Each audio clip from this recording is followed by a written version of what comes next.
Salut à tous, on se retrouve aujourd'hui pour parler du Paris Saint-Germain ce vendredi 5 avril. On commence directement avec le programme de la semaine. Donc là on arrive sur la fin de semaine, on est vendredi aujourd'hui. Entraînement plus conférence de presse de Luis Enrique, elle aura lieu cet après-midi. La conférence de presse de Luis Enrique, on reviendra sur ce qu'il a pu dire demain. Demain quand on fera l'avant-match avec la conférence de presse, les déclarations de Luis Enrique, les compos probables. Je vous montrerai tout ça bien sûr demain. Donc demain, samedi, que le PSG contre l'équipe de Clermont et dimanche, ça sera un jour de repos. À noter que lundi et mardi prochain seront des jours d'entraînement pour préparer bien sûr le match mercredi contre le FC Barcelone. Donc avant de penser au Barça, il y a ce match contre Clermont. N'oubliez pas, c'est le choc des extrêmes. Le PSG premier de la Ligue 1, Clermont dernier de la Ligue 1.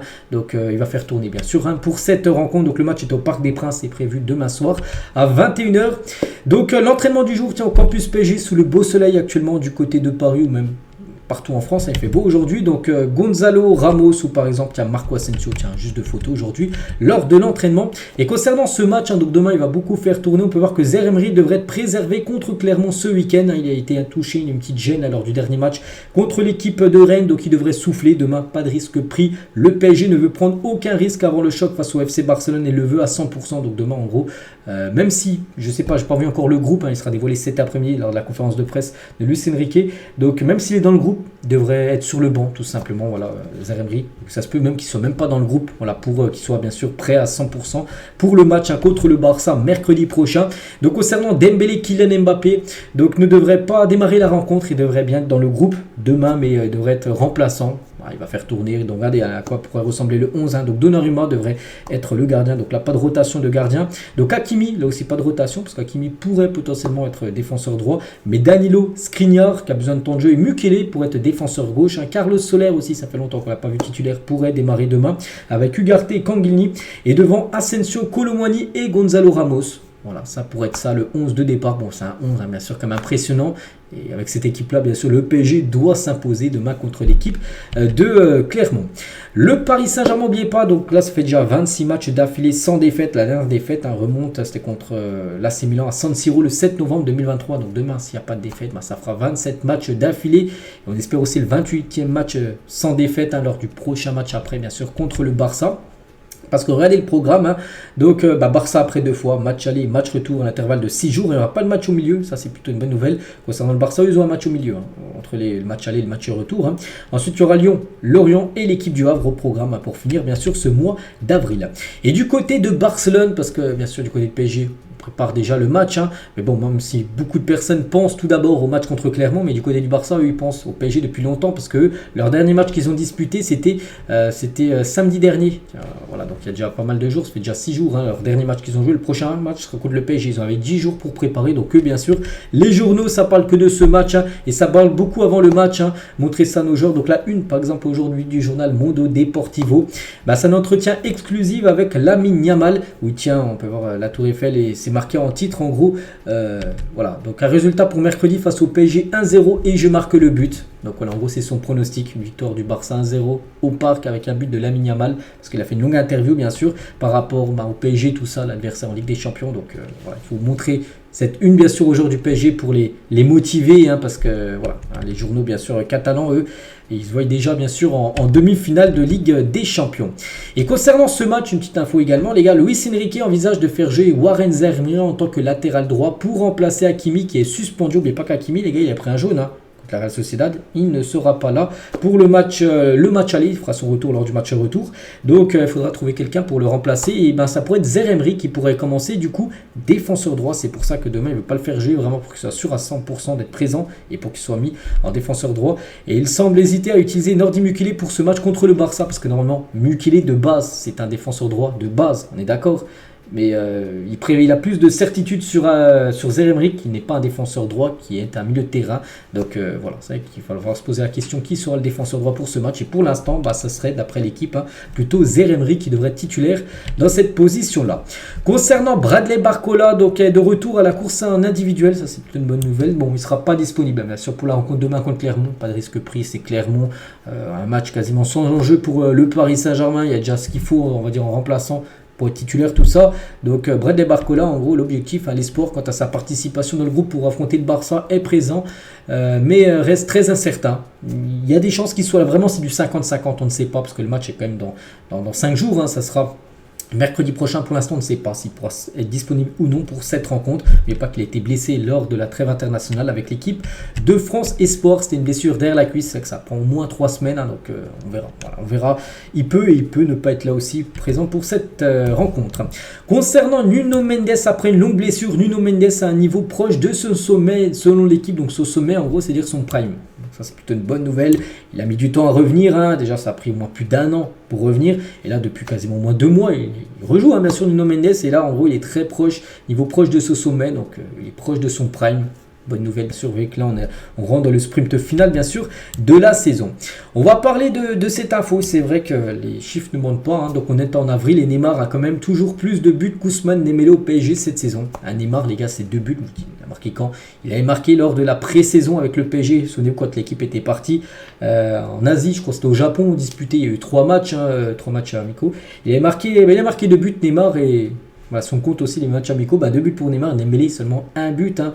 C'est fou, hein. Bon, il a fait pas mal de passes Dembélé, mais voilà, seulement 1 but, et c'est là vraiment où il doit s'améliorer, c'est la finition, et tout le monde le sait, hein. Et Julien Stéphane, le coach de Rennes, hein, sur Dembélé, avec une qualité de finition supérieure, il serait peut-être Ballon d'Or, certainement. C'est vrai qu'il aurait la qualité de finition de Mbappé, qui a une grande qualité de finition. Il serait meilleur que Mbappé, hein. Vraiment, tu rajoutes la finition à Dembélé. Dembélé dans la percussion, tout ça, les dribbles, le danger qu'il peut mettre sur une défense adverse, pour moi Dembélé est meilleur que Mbappé. Donc après, ce qui manque, c'est la finition. Et là, bien sûr, on sait que c'est un gros manque qu'on peut dire, hein, pour Dembélé. C'est pour ça, imaginez, il aurait converti toutes ces grosses occasions, il ne serait pas un but, il serait peut-être à 20 buts déjà cette saison. Voilà, il a vraiment une grosse marge de progression sur ça. Et il le sait, bien sûr, Dembélé. Dembélé est conscient qu'il doit faire mieux devant le but. Luis Enrique aime lui donner des responsabilités tactiques, un rôle de meneur que Dembélé affectionne au point de vouloir y évoluer plus souvent. Il est le meilleur créateur d'occasions d'Europe. Ça, c'est vrai, on va pas se mentir. On a pu encore le voir avant-hier. Il arrive des fois à dribbler 3-4 joueurs. Il perd des ballons parce que, bien sûr, il crée beaucoup, il tente beaucoup. Donc, il perd des ballons. Mais quand ça passe, ça mène d'énormes dangers. Problème, voilà, c'est comme je le répète, les gars, c'est la finition. On va parler un peu de mercato. Donc l'agent de Bruno Guimaraes est au Parc des Princes avant-hier soir pour le match entre Rennes et PSG. Donc voilà.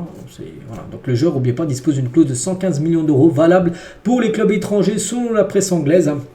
N'oubliez pas qu'en janvier, on en parlait beaucoup. Tous les jours, je vous donne les infos sur le PSG. En janvier, on avait parlé de ce joueur que le PSG voulait. Du coup, ça ne s'est pas fait. Parce que ça ne s'est pas fait, tout simplement. Mais voilà, son agent était présent au Parc des Princes lors du match entre PSG et Rennes. Pour parler avec le PSG, est-ce qu'il était venu juste voir le match, je ne sais pas, mais il était bien présent. On va parler aussi du jeune Xavi Simons, devrait bien revenir au PSG dès cet été. Les dirigeants du RB Leipzig auraient déjà acté le retour du Néerlandais à Paris.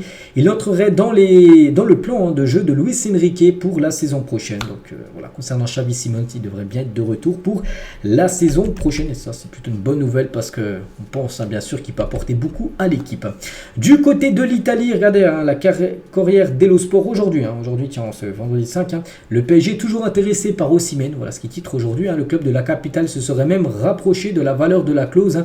Il a une clause à 130 millions d'euros, donc l'attaquant peut devenir le remplaçant de Kylian Mbappé, mais le président de Naples veut uniquement la clause de 130 millions. Voilà, regardez, c'est marqué aujourd'hui. On peut voir au bout de mon doigt, vendredi 5 avril, c'est aujourd'hui, voilà, que le PSG est toujours intéressé par Victor Osimhen. Concernant ce joueur, Vini Junior, d'après Sport, donc Sport c'est un journal espagnol, si une fenêtre de tir se présente, 3 clubs sont prêts à débourser 200 millions d'euros pour s'attacher les services de Vini Junior cet été. Liverpool, Chelsea et bien sûr le Paris Saint-Germain. Le Brésilien de son côté commence à se lasser de l'Espagne en raison du racisme qu'il subit. On sait qu'il y a beaucoup de problèmes avec ça pour Vini du côté de l'Espagne.